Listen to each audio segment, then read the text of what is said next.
Tonight on the Invention Laboratory, to prototype or not to prototype? That is the question. People are looking for fast scores. You know how many people here spent $800 on a course because it was gonna happen fast? Hey, it's Pat here, and in this video I want to share with you 10 lessons I've learned since inventing a physical product. We're going to talk about perceived ownership. Steve, this is something that we talk about a lot. People that are kind of new to the game, they don't know what the heck we're talking about. This means starting small without the risk of a big financial investment, but at the same time being ready to scale up big if the opportunity presents itself. One of the things that really hurt Apple was after I left, John Sculley got a very serious disease. And that disease, I've seen other people get it too. It's the disease of thinking that a really great idea is 90% of the work. Obsession is the thing that makes heroes. You know, I've been a creative professional for 15 years now, but I'm no professional packaging designer. Most people only pay attention to the final product of a successful entrepreneur. They say things like, I can never be like them. And the problem with that is that there's just a tremendous amount of craftsmanship in between a great idea and a great product. The Invention Laboratory is a show that takes a deep dive into product development, inventions, and entrepreneurship. After spending over a decade in the industry, it's time to pass on that knowledge to anyone who's ever dreamed of bringing a product to life. Over the years, I've heard various arguments for and against prototyping, all with extremely valid points and supporting theories. And the biggest problem for new inventors is that prototyping isn't clearly defined, and the lines get blurred. Each company and attorney and consultant will use a different business model. So let's take a couple of minutes and review some of the different ways you can prototype a product into something tangible for presentation to a company. The most common ways are handmade, virtual, professional, and a full product sample. The goal of building or creating a prototype is to bring your ideas to fruition in a tangible format. Watching your invention emerge from a pile of materials is an incredible process to behold. It takes a tremendous amount of patience and problem-solving skills. It's important to understand at that early stage that your product is going to go through several different variations over the course of the project. Materials will change, issues are going to arise, and new solutions will come to light. Prototype option number 1 is a handmade prototype. Sure, all prototypes to some extent are handmade at first. This is the most basic form of prototyping. It's made with whatever materials you have lying around just to create the concept and bring it to life. This is intended to show how it works, or at the very least what it might look like. I call folks who start here just workshop warriors or crafty creators. Everyone starts here at some point. If you're more of a visual learner, head over to scratchandentlife.com, pull up the post to prototype or not to prototype. There's some visual aids in there as well as we go through this information. Prototype option number 2 is virtual prototyping. This is an avenue of product development for the inventor that lacks the hands-on skills, but they tend to excel in their mind's eye. Even if you can't operate the software, your communication skills are so intricate and descriptive that you can bring the idea to life with your words and a few sketches. A product engineer or designer can then transpose your thought process into a digital footprint within a 3D modeling environment. First as just a diagram to ensure they have all the working pieces and parts, and then as a virtual prototype that you can manipulate and adjust as your project grows and changes. Prototype option number 3 is a professional prototype. If you have the specs, they'll accept your checks. Manufacturers will churn out a professional prototype for a significant fee as long as you've laid some of the groundwork. Professionals will create the prototype in one of two ways, either rapid prototyping or as a single sample. Now, there's downsides to each method, unfortunately. Rapid prototypes are typically created as a solid mass or a non-functional unit. Think of it as industrial 3D printing. Single samples will function as intended, but they're just that, a single sample, and they're usually made by hand. Prototype option number 4 is a product sample. A product or a functional sample is the culmination of every method. It consists of a handmade model, virtual diagrams with digital files for material manipulation. Rapid prototyping is then used to create each functional piece of the product. And then finally, all of those said materials are able to be mass-produced at a later date with the manufacturer's material of choice. This type of creation can also include packaging solutions upon request. At the completion of your process, you'll have a fully functioning model for presentation to a company, especially if you're heading the licensing route, or the molds will be created for mass production with that current manufacturer if you plan to continue to do everything on your own. As you contemplate those next steps in your process, let's listen in from a longtime mentor, Pat Flynn, explaining his experience of creating a product that will be ready for distribution to the marketplace. This is a very simple product. Keep that in mind as you're creating your invention. The more complicated the product, the longer and more expensive this process can become. Hey, it's Pat here, and in this video I want to share with you 10 lessons I've learned since inventing a physical product, starting at the beginning all the way to the end. So I want you to stick around and watch this video because there are so many lessons learned that are applicable for any sort of business owner, especially if you're thinking about doing a physical product, and you've probably had ideas for physical products in the past, but even if you're sticking in the digital realm, I recommend you watch this because these are important reminders for you. So to start off, I need to take you back into time to Los Angeles 2017 at a conference called Vid Summit, which my videographer Caleb and I attended. And we noticed while we were there that a number of attendees, especially vloggers, had one of these guys called a GorillaPod. It's made by Joby. It's a great tool. A number of vloggers use them, not just for putting down their cameras and taking really interesting shots or wrapping around poles, things like that, but they've actually bent them in a way like this, and you've seen other vloggers, probably popular vloggers like Casey Neistat or Peter McKinnon, use them in such a way where they are holding them out like this, and it's kind of bent at an angle to remove the camera further from your face so that you can have more of a wide angle, and that's really smart. But we noticed that there's a lot of problems with using this tool for that purpose. Number one, it's hard to go back and forth between tripod mode, and for me, especially somebody who likes things to go back to like perfect, it's hard to get back to perfectly straight. Secondly, it's, for me at least, because I'm pretty much a weakling, it's hard for me to go back to tripod mode. So we were like, there's gotta be a better solution. So Caleb and I, we put our heads together and we were like, well, what if there was a way to have the tripod legs come together and turn into like a handle and have it easily switch back and forth? And just at that moment, which was, I don't know, fate or whatever, our good friend Richie Norton from Product.com came along and we pitched him that idea. He has a company, Product.com, that helps entrepreneurs take these ideas in their head and turn them into actual physical products. We pitched him the idea and he was like, dude, yeah, let's do it. And we're like, really? And because, we get these ideas all the time, but having that person be there to validate that idea just gave us the idea to keep going one step further. So we decided that we were gonna go as far as actually creating a prototype just to see what this would look and feel like to determine whether or not we could actually, continue to move forward and build this thing. Which brings me to lesson number one, which is it's really important to understand exactly what the problem is that your potential product or idea would solve. And when we spoke with Richie, he really drilled it in our heads to understand really what's the problem that we're solving here. Like, yeah, this is cool, you can create this little thing that can do this, whatever, but what is actually the problem that you're solving? Any good business or product solves a problem that a specific group of people have. Our group of people, we're gonna be videographers, specifically vloggers, and the problem of using a device that can help them switch from tripod mode to vlogger mode and have them just have more time to create and film versus struggling with a little tripod. So we had our target audience in mind, and we knew the problems that we had. Luckily, we were in that audience. We had the same problems, so we were then set on the right foot. So after speaking with Richie for a little bit, we realized that this was gonna be a very expensive process to go from idea to actually creation. There's a lot of moments in the physical product sort of journey that require different decisions that affect the price point and how much you spend even before you make your first dollar, if you make your first dollar. And so we had to then determine, okay, like how can we cut the costs as much as possible? Because this is really a side gig for us and we just really had no idea what we were doing.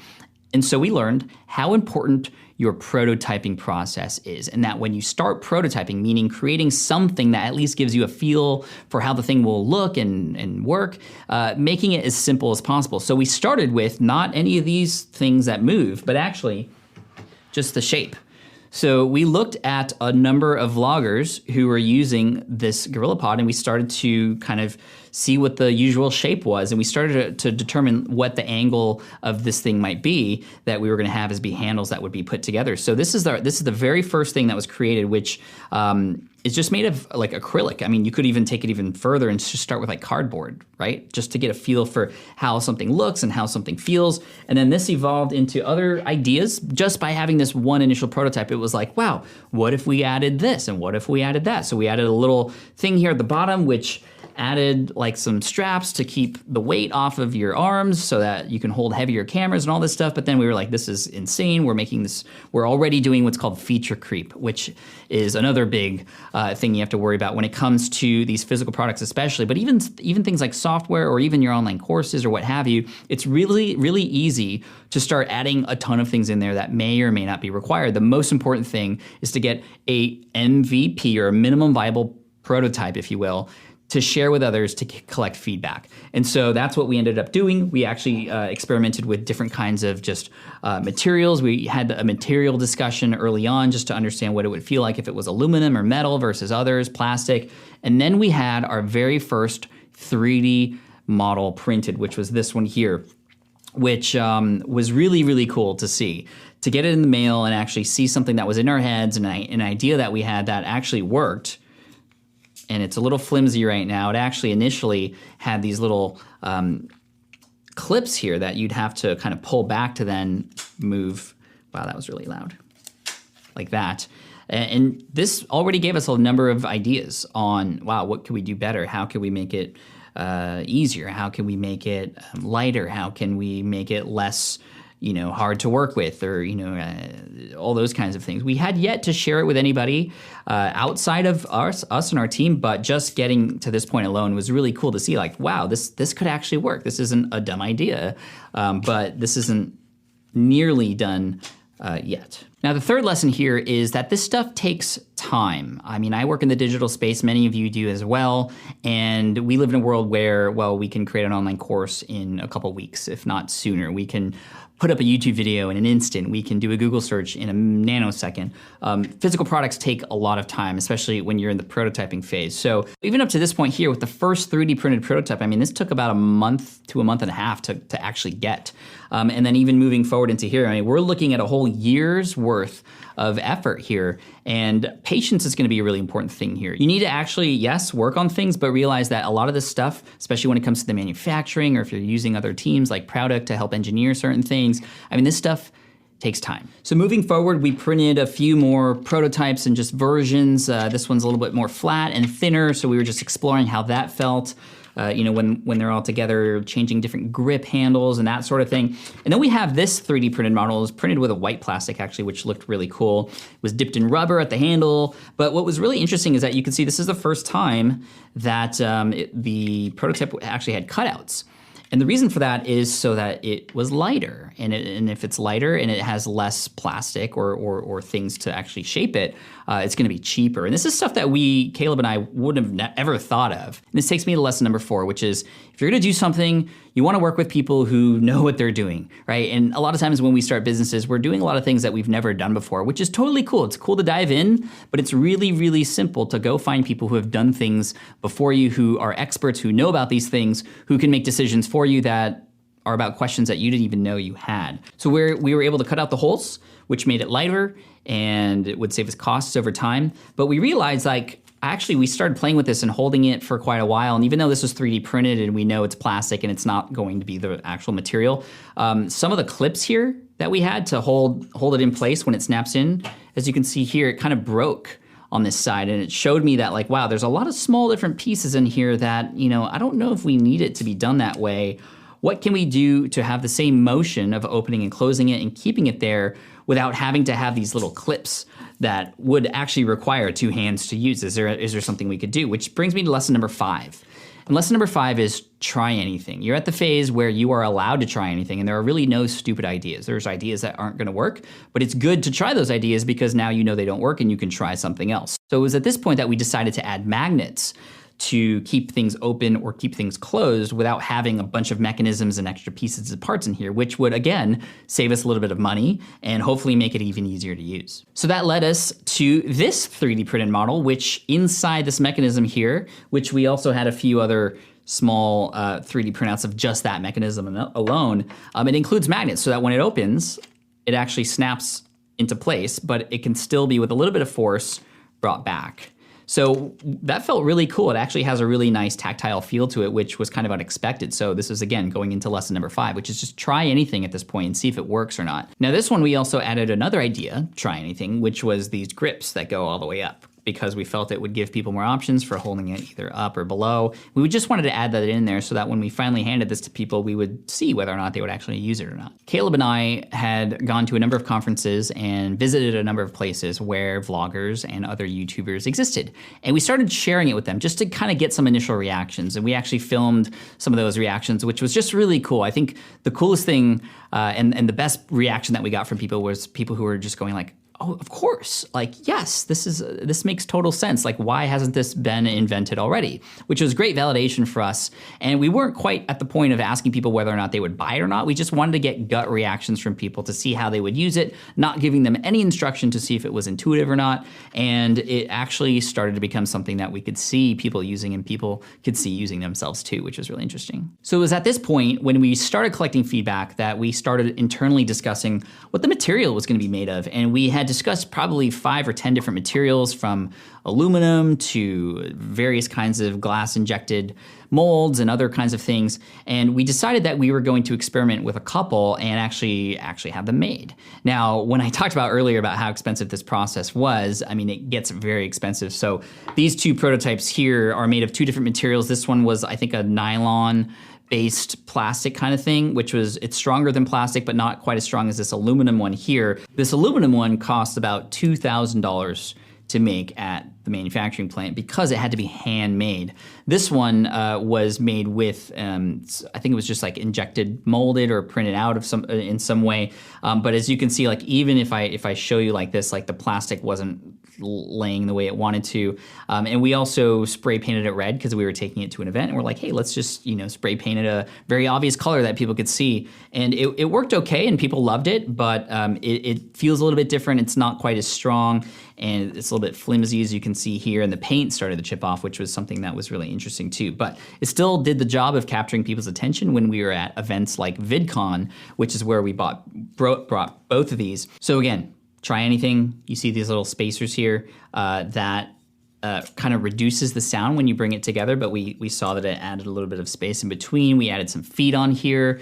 Again, just trying a bunch of different things. This is the phase to do that. Now, taking this to Craft and Commerce, we actually did have an opportunity to share it with Casey, which is really cool, thanks to an introduction from the founder of the company. And he grabbed it and he had some great comments to share about it. He has not endorsed it. I just want to be completely upfront with that yet. But he did have some really nice comments like, well, I would prefer it to be black, all black, because videographers, I mean, we don't want to really be seen all the time. We just want things to be kind of just hidden almost. So black, that made complete sense. And he wanted it to be a little bit smaller as well. We had a camera on it. This is also the first prototype where we introduced the little thing at the bottom that screws into the camera that you have at the top. And we also found that this little tiny knob here was too small, so we definitely made it bigger in the next prototype, which was definitely influenced by Casey. Before we printed it out in aluminum again with another $2,000 prototype, we 3D printed it, of course, to get the right size, get the right knob size. And this is the final 3D printed prototype that was printed with the right magnets and stuff. Again, 3D printed and prototype, not the real thing. But that eventually led to the final prototype, as you can see here, which is all black and super smooth, and larger knob, and 2 Casey's and many other people's specifications. And we've shared this directly with a number of videographers who thankfully want it as soon as possible, which is really cool. So we've gotten a lot of validation verbally from people. We've actually had people offer to pay for our prototypes, which is, secondary validation too. But we're really excited because the general feedback from the vlogger space is that they're ready and willing to pay for it when it goes live on Kickstarter, which if you are ready to sign up for the waitlist or check it out on Kickstarter if it's live there already, you can check it out at SwitchPod.co. But don't worry, I have a few more lessons to share with you related to this entire process, but hopefully you can see that it's taken a long time to get to this final prototype, which again, this is aluminum. We are going to create the final product in a different material that's easier to work with in the manufacturing process. But in order for us to get there, we have to raise money for the molds, which are gonna cost anywhere between $50,000 to $60,000. What the molds do is it allows us to injection mold and create these almost like on a manufacturing line versus the aluminum ones here, the prototypes, which have to be handmade individually. So the cost is going to be significantly less per unit, obviously, coming from the prototype versus actually manufacturing it in a plant.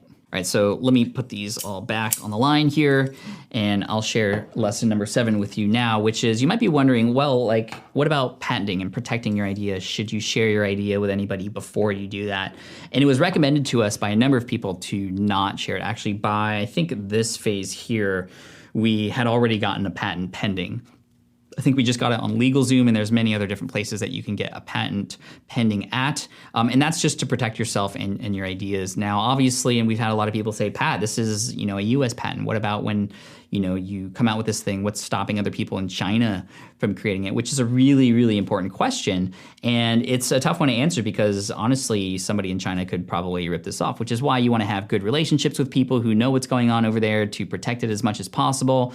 But I think a part of competition is realizing that, you have a brand and that you are hopefully going to stay on top of things to sort of stand out from the competition that may come your way. But patenting and protecting your idea is really important, and you want to do that as early in the process as possible, which again adds to the cost of this entire process. So for example, the guys Tom and Dan over at Studio Neat, who develop physical products and kickstart them, they don't do patents because a patent is only as good as how much you will enforce them.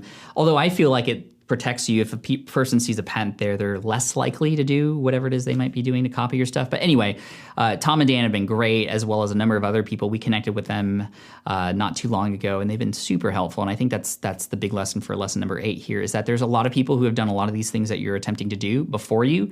Connect with them. I mean, not just experts who can actually help you build these products like Product does, but actual people who are there just and willing to help. Tom and Dan have been so amazing, and they've been featured on the SPI podcast, and we'll put a link to that below in the description so you can listen to. But they have a lot of great pieces of advice and have given us directly a lot of advice. Actually, a big piece of advice was when we were going to go live on Kickstarter was we wanted different sizes, different colors, and they were like, don't do that. Don't do that. Keep it as simple as possible, which is a big just overall lesson here to begin with, a bonus lesson for you, which is just like if you're doing anything, try to keep it as simple as possible. It was Tim Ferriss who had once said, if this were easy, what would it look like? And I think that's a brilliant way to move forward in your business. And it really helps us as entrepreneurs who are already trying to think of other ways to complicate things to simplify so we can actually get things done. So lesson number 8, connect with other people who have done it already. Join mastermind groups, join groups, find groups on Facebook, connect with others at conferences. If they've done it, see what you can do to provide value to them so that they'll be willing to help you if they aren't already. And what's really cool, and we found this over and over and over again in our journey, is that there's way more people there who are willing to help than those who aren't. So a lot of important lessons shared here, from the relationships that you're building along the way to knowing your numbers and making sure to keep things simple, but prototyping, collecting direct feedback. Lesson number 9 for you is related to the launch. Originally we were going to launch this thing in October of 2018. Then we sort of gave it more time to build up more hype and to shoot more videos, collect more feedback, those kinds of things. We actually changed the prototype just a little bit along the way. And then we were going to launch in November of 2018, which we've delayed again.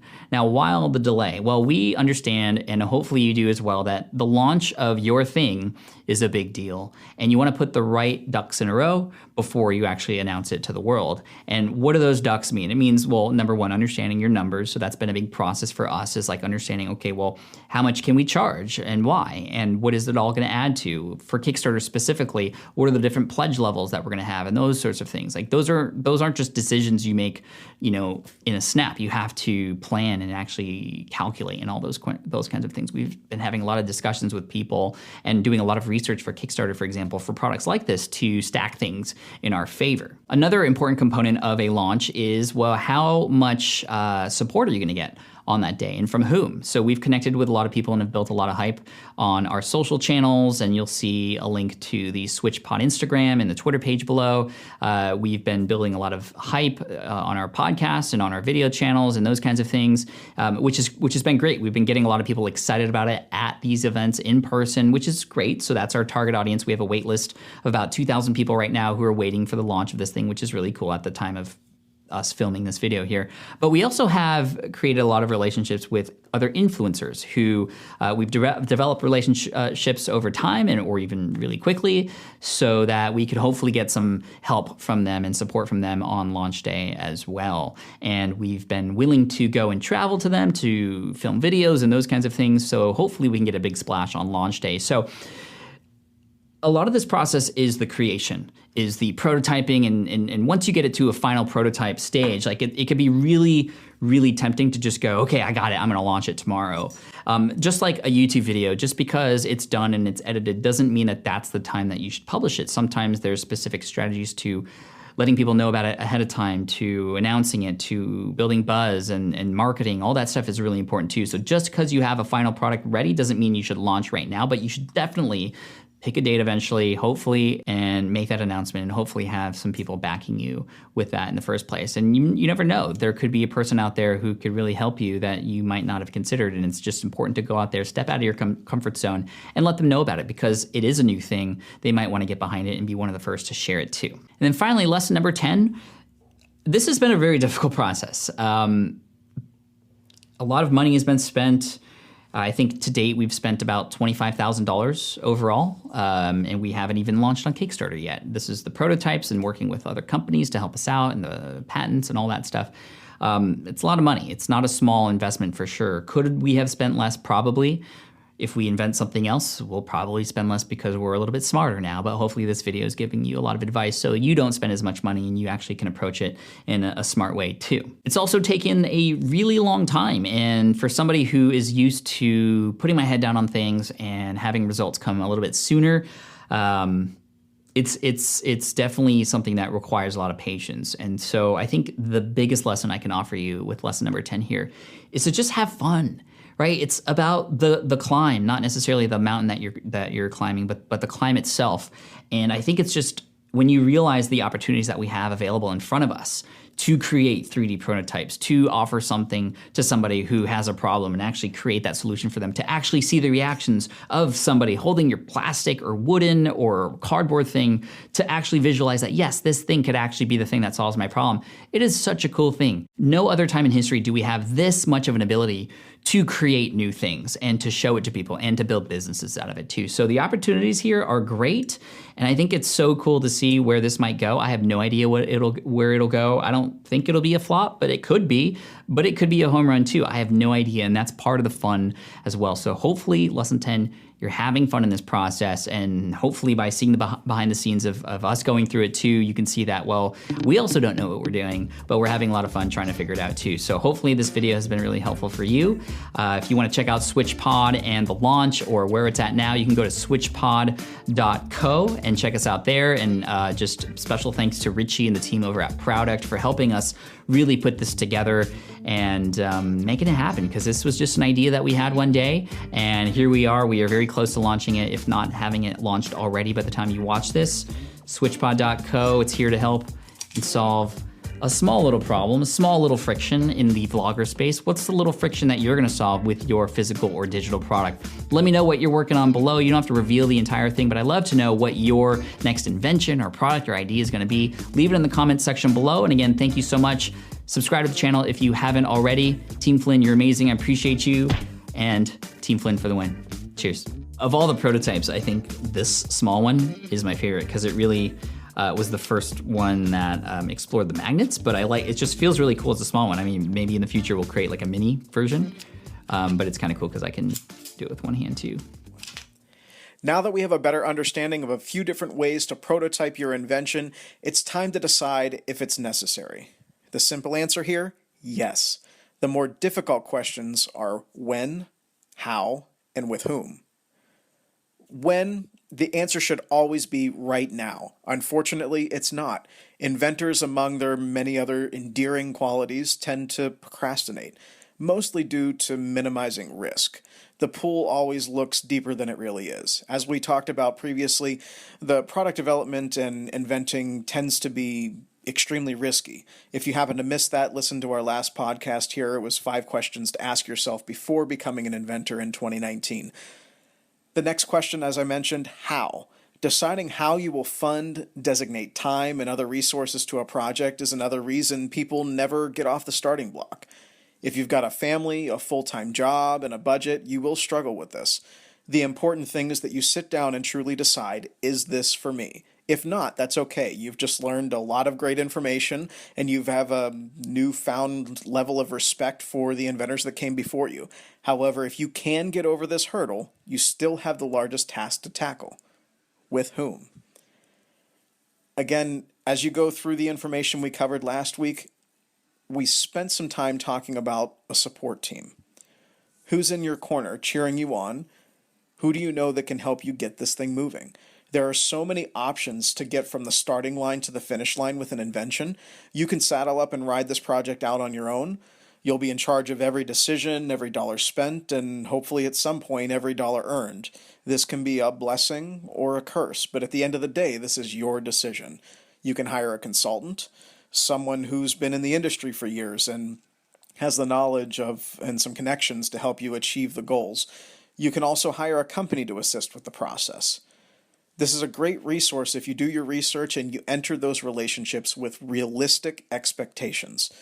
There are research and development firms, invention marketing teams, professional engineering companies, or patent law practices. All of these entities have exceptional talents and resources. However, keep in mind that no one company has it all figured out. Some people are great at research, but they're lackluster in the build department. Some companies make beautiful products, but they can't seem to get anyone to look at it for consideration. What I'm saying here is the phrase all under one roof is thrown around a lot, and unfortunately it isn't accurate. Relationships are the cornerstone of this business, and any business for that matter. Think about your new invention like the resume you intend to bring to an interview. You look incredible on paper. You might be a little easy on the eyes, but at the end of the day, it's always going to be about who you know. We'll see you next time.